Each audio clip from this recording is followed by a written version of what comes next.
Que alegria mais uma vez estar aqui com você. Fico feliz em poder ter essa oportunidade de compartilharmos juntos a Palavra de Deus. Bem-vindos a mais um programa Encontro com a Palavra. Até agora nosso estudo já nos trouxe ao segundo dos livros poéticos do Velho Testamento, ao Inário inspirado e sagrado do povo de Deus. Este é o meu livro preferido da Bíblia, o livro de Salmos. Se hoje você abrir o inário de sua igreja, verá semelhanças entre ele e o livro de Salmos. Nesse livro podemos encontrar instruções musicais. Há algumas inscrições que precedem alguns salmos. Por exemplo, as inscrições que precedem os salmos 4, 5 e 6 possuem as palavras Neginot ou Nehilot. Essas são palavras em hebraico que sugerem que o salmo deveria ser acompanhado por instrumentos de sopro Nehilot ou de cordas Neginot. No Salmo 6, a palavra Sheminith significa 1/8 abaixo. Essas inscrições eram instruções para os músicos que acompanhavam o canto desses hinos maravilhosos. A palavra Selah, encontrada em todo o livro de Salmos, é como um descanso musical e significa pare e pense sobre isso. Ou então, dê uma pausa e pense reverentemente sobre isso. Quando você lê o livro de Salmos, percebe que esses inscritos eram instruções para os músicos iguais à introdução dos hinos de hoje, que servem de orientação para os líderes do louvor. Muitos de nós que aos domingos cantamos hinos em nossas igrejas, ignoramos que essas observações são muito importantes para os músicos que dirigem o louvor. Eles abrem seus hinários ou seguem as palavras na tela quando cantam os hinos para que saibam a letra dos hinos que estão cantando. O livro de Salmos é como um inário que dá a você a letra dos hinos e algumas observações para os músicos. Quando você lê o livro de Salmos ou a letra dos hinos no seu inário, você está lendo também uma linda poesia. Em nosso inário, assim como nos Salmos, os autores geralmente fazem uma dessas três coisas. Algumas vezes eles estão falando com Deus, sobre o próprio Deus. Isso é louvor e adoração. Em outras, o salmista ou o autor do hino está conversando com Deus sobre o homem.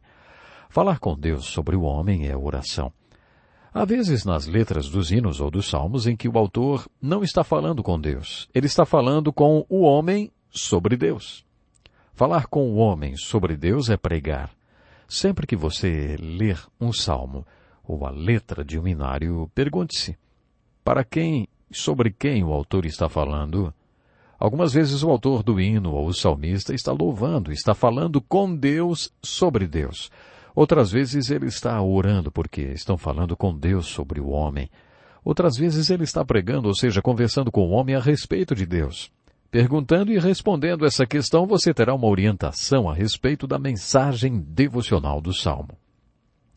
Além disso tudo, você descobrirá alguns temas no livro de Salmos. O tema mais comum e mais importante é o tema do homem abençoado. O tema Feliz é. Esse é o tema de Salmos como o 1º, 23, 32 e 128, entre muitos outros. Esse tema Homem abençoado está presente nos Salmos e tem o seguinte ensinamento para você. As bênçãos do homem abençoado não acontecem por coincidência. As bênçãos do homem abençoado não acontecem por acaso. As bênçãos do homem abençoado são como um banquete de consequências. O famoso autor Robert Louis Stevenson costuma dizer que cedo ou tarde todo homem se sentará para um banquete de consequências. Mas por que o homem abençoado é abençoado? Ele não é abençoado por coincidência. Suas bênçãos não acontecem por acaso. Suas bênçãos são consequências de suas escolhas. E suas escolhas são consequências de suas convicções. É por isso que ele é abençoado. Tudo isso está demonstrado nos salmos do homem abençoado. Poderíamos nomear outros salmos emocionais. Muitos deles descrevem um determinado estado emocional. Eu não sei qual é o seu estado emocional, mas uma coisa eu posso garantir. Não importa qual seja seu estado emocional, você se identificará com algum salmo. Se você estiver deprimido, lerá quando o autor do hino ou do salmo estava deprimido.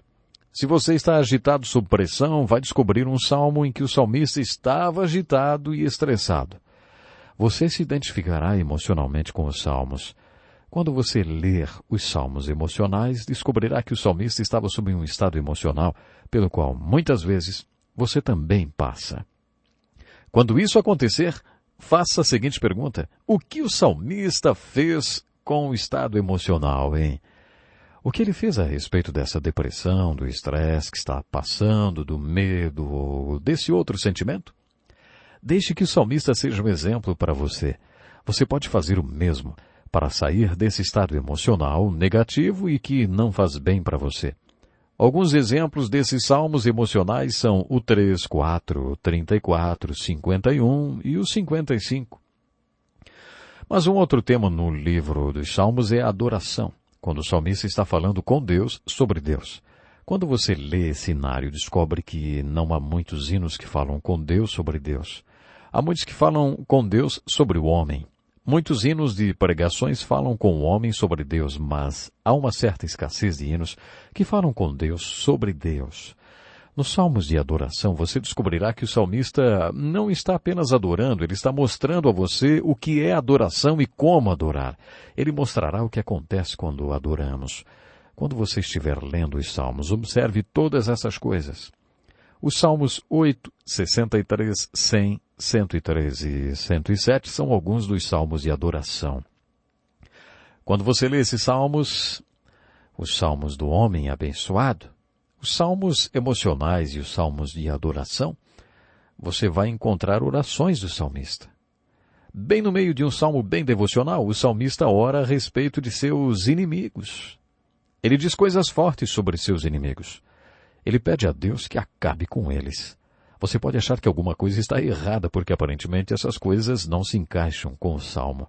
Lembre-se que o salmista escreveu o Salmo 1000 anos antes do Sermão do Monte. O conceito vigente da época era: ame seu próximo, mas odeie o seu inimigo.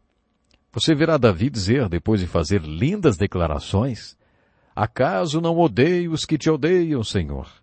E não detesto os que se revoltam contra ti? Tenho por eles ódio implacável. Considero-os inimigos meus. Davi pedia a Deus para lhe dar poder para destruir seus inimigos. Precisamos de um esclarecimento histórico para entendermos essas orações inseridas nos salmos devocionais. Outro tema que está presente no livro de Salmos está nos salmos messiânicos. Geralmente o salmista escreve como um poeta. Alguns dos salmos, especialmente os salmos 16, 22, 8 e 2, são salmos proféticos sobre o Messias. No dia de Pentecostes, quando Pedro pregou seu grande sermão do Pentecostes, ele disse que Davi era um profeta. Nesse dia ele pregou sobre o Salmo 16, que previa não apenas o advento de Jesus Cristo, mas especificamente a sua ressurreição. Alguns dos salmos mostram claramente que Davi profetizou a primeira e a segunda vinda de Jesus Cristo. Quando estudamos os livros históricos, eu disse que o cenário histórico para muitos dos salmos seria visto muitas vezes no primeiro e no segundo livro de Samuel e nos livros de Crônicas. Isso porque cerca de metade dos salmos foram escritos por Davi e sua biografia é encontrada nesses livros históricos. Algumas vezes, o conteúdo de um salmo escrito por Davi, ou a inscrição no seu início, nos diz onde Davi estava e o que ele estava fazendo quando escreveu aquele salmo em particular. Se você consultar a biografia de Davi nos livros históricos, poderá compreender melhor.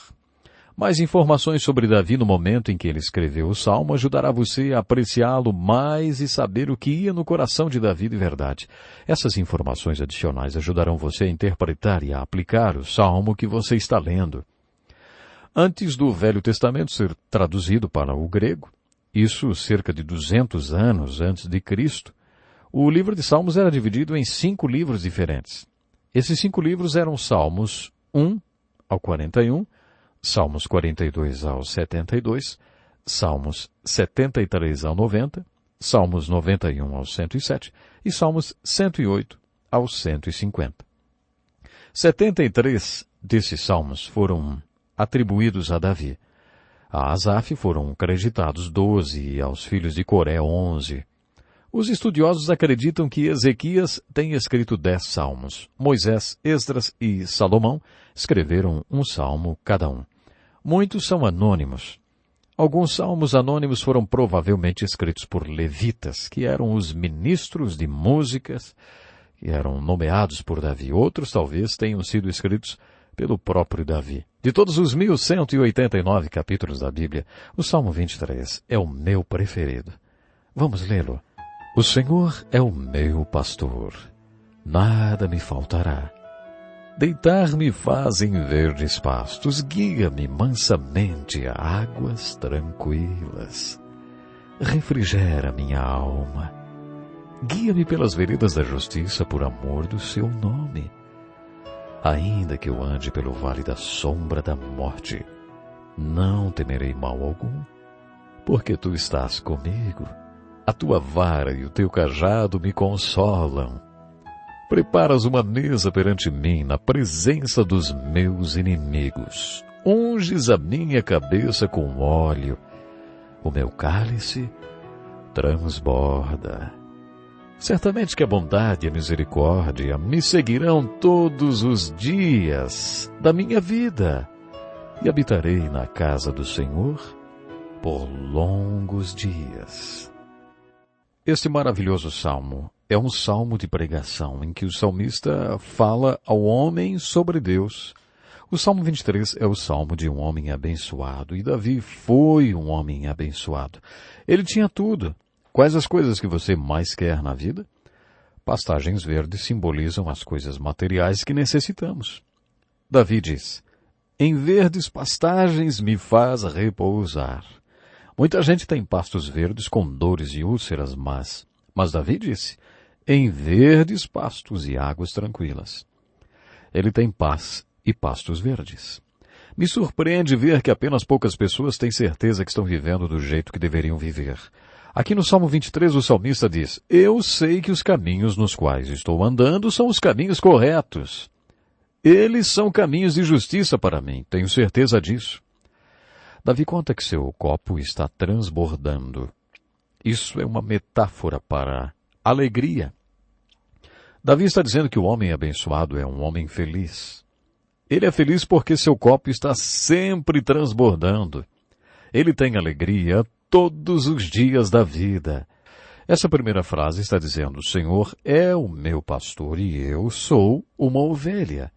Algumas pessoas acham que não devemos falar isso. Elas dizem que se não sabemos nada sobre ovelhas, então não devemos nos comparar a elas. Já ouvi algumas pessoas bem-sucedidas dizerem, eu não sou ovelha e não preciso de um pastor, nunca tive problemas que não pudesse resolver. Quando ouço alguém dizer isso, eu pergunto, quer que eu ore por você? Sabe, eu creio que o Salmo 23 está dizendo, o Senhor é o meu pastor e eu sou sua ovelha. E essa é a chave para todas as minhas bênçãos. Enquanto eu puder dizer que o Senhor é o meu pastor, os pastos serão verdes. As águas serão tranquilas e o meu copo transbordará. Depois Davi mostra como essa relação com Deus é estabelecida. Quando você descobre que a relação pastor-ovelha é a chave para todas as bênçãos de Deus, a sua próxima pergunta deve ser, como eu estabeleço essa relação de pastor-ovelha com Deus? Nos 2 primeiros versículos, Davi diz, em verdes pastagens me faz repousar. Você sabe como um pastor faz suas ovelhas repousar? O pastor se equipava com uma vara e um cajado.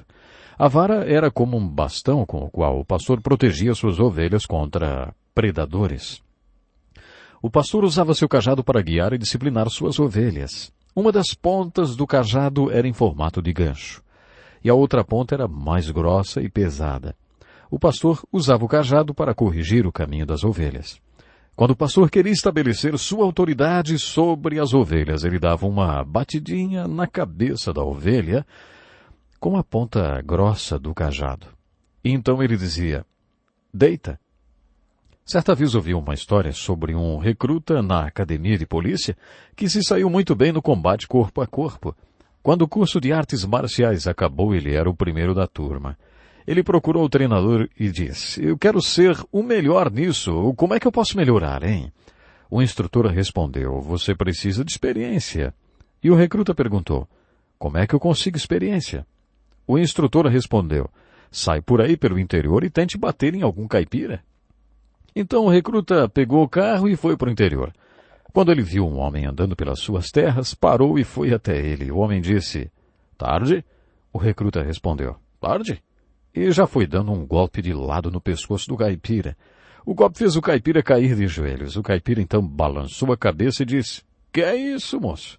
O recruta disse, isso é karatê da Coreia. O caipira respondeu, tá bom então. Ele levantou-se e começou a caminhar em direção ao seu depósito, quando o recruta, por trás, deu outro golpe no seu pescoço que fez o caipira cair de cara no chão. Depois de uns 30 segundos, o caipira disse, que é isso? O recruta falou, isso é judô do Japão. O caipira falou, pera um pouco. E sem tirar seus olhos do recruta, o caipira entrou no seu depósito. Quando saiu de lá, ele tinha alguma coisa escondida atrás de suas costas e, de repente, acertou a cabeça do recruta com aquilo. Uns 30 segundos depois, o recruta, do chão, olhou para o caipira, que estampava um grande sorriso. Aí o recruta perguntou, que foi isso? E o caipira respondeu, cabo de enxada daqui mesmo. No versículo 2 do Salmo 23, temos a descrição de alguma coisa como o cabo de enxada. Quando o Senhor quer ser o nosso pastor, Ele tem que nos fazer deitar e repousar. O Senhor geralmente faz isso nos dando um cabo de enxada, viu? Problemas que não podemos resolver. Esses problemas são o cabo de enxada com o qual o Senhor nos acerta bem na cabeça. O Senhor sempre usa problemas que não podemos resolver para chamar a nossa atenção e entrar em nossas vidas. De acordo com o Salmo 23, o Senhor também restaura nossas almas, nos levando para os caminhos de justiça por amor do seu nome. Depois que sabemos que Ele é o pastor e que somos ovelhas, quando Ele nos faz deitar, repousar e os pastos são verdes, as águas são tranquilas e o copo transbordante, nos levantamos novamente e aí nós tropeçamos e caímos. Nesse ponto temos que ser restaurados. Como é que o Senhor nos restaura? De acordo com Davi, o Senhor é muito prático quando se trata de restaurar nossas almas. O grande pastor nos restaura, levando-nos para os caminhos de justiça. Mas pode ser que esses pastos verdes tenham secado e as águas tenham se tornado turbulentas, hein? E mais uma vez o seu copo de alegria esteja vazio. Você perdeu as bênçãos porque se levantou e novamente você tomou controle da sua vida e aí você tornou-se o seu próprio pastor. Você precisa restaurar a relação pastor-ovelha. Mas como é que Deus restaura sua alma? Deus restaura sua alma levando você para os caminhos de justiça, por amor do seu nome. Ele conduz você pelas águas tranquilas e pelos caminhos de justiça. Às vezes leva 2 ou 3 anos para que os caminhos de justiça restaurem nossas almas, mas Deus nos conduz nos caminhos de justiça para que nossas almas sejam restauradas. Essa é uma das aplicações do Salmo 23 para as nossas vidas. O Salmo 23 nos mostra uma filosofia de vida. O Salmo do pastor diz, aqui está a chave para viver a experiência de ter o Senhor como pastor. Ele me faz repousar e deitar. Esse deitar é a chave para viver. Se você quer ter os pastos verdejantes, as águas tranquilas e o copo cheio, então aprenda a dizer, o Senhor é o meu pastor. Ele me faz repousar. Você não precisa aprender a apenas declarar isso, mas também a viver. O Salmo do Pastor também tem uma filosofia de morte. Muitas pessoas sabem como viver, mas não sabem como morrer. Esse salmo mostra uma filosofia de vida e de morte. A de morte é ilustrada da seguinte maneira. O pastor entra em sua vida pela última vez e, como nenhum de nós escolhe morrer, ele tem que nos fazer repousar ou deitar para morrer, para que ele possa nos dar as bênçãos que esperam por nós no estado eterno. As Escrituras sempre falam que a realidade está na eternidade e que, consequentemente, a parte importante de nós é a parte eterna. Se você fosse Deus e soubesse que os pastos verdes, que nunca secam, que as águas tranquilas, que nunca se agitam, que o copo cheio que nunca esvazia, que todas essas coisas estão em uma próxima dimensão, e se você quisesse dar isso a alguém, como é que você faria isso, hein?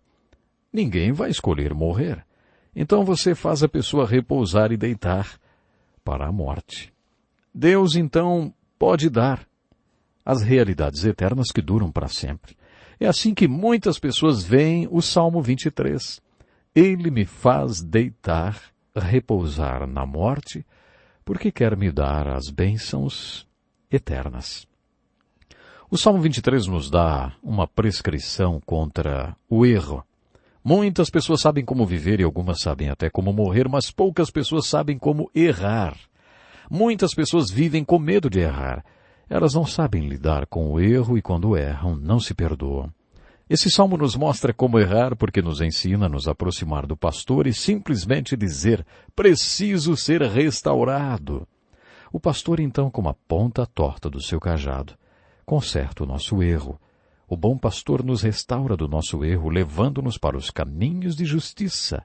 E esses caminhos de justiça vão nos restaurar. Pode levar anos, mas vão nos restaurar. A afirmação mais importante desse salmo é o Senhor é o meu pastor. Só depois que o Senhor nos fez deitar e repousar que Ele pode nos conduzir. Quando Ele começa a nos conduzir, podemos dizer que não tememos nenhum perigo. Não tememos o mal porque sabemos que Ele está conosco. Sabemos que sua vara, que representa sua capacidade de nos proteger, e seu cajado, que representa sua capacidade de nos conduzir, podem ser nosso grande consolo. Quando nos surpreendemos com problemas e dificuldades, sabemos que Ele nos prepara uma mesa que representa sua provisão para nós. Você quer aplicar o Salmo do Pastor na sua vida? Ele pode ser verdadeiro e prático para você. Será que você pode dizer hoje, o Senhor é o meu pastor? Ele quer ser o seu pastor. Ele quer comandar a sua vida.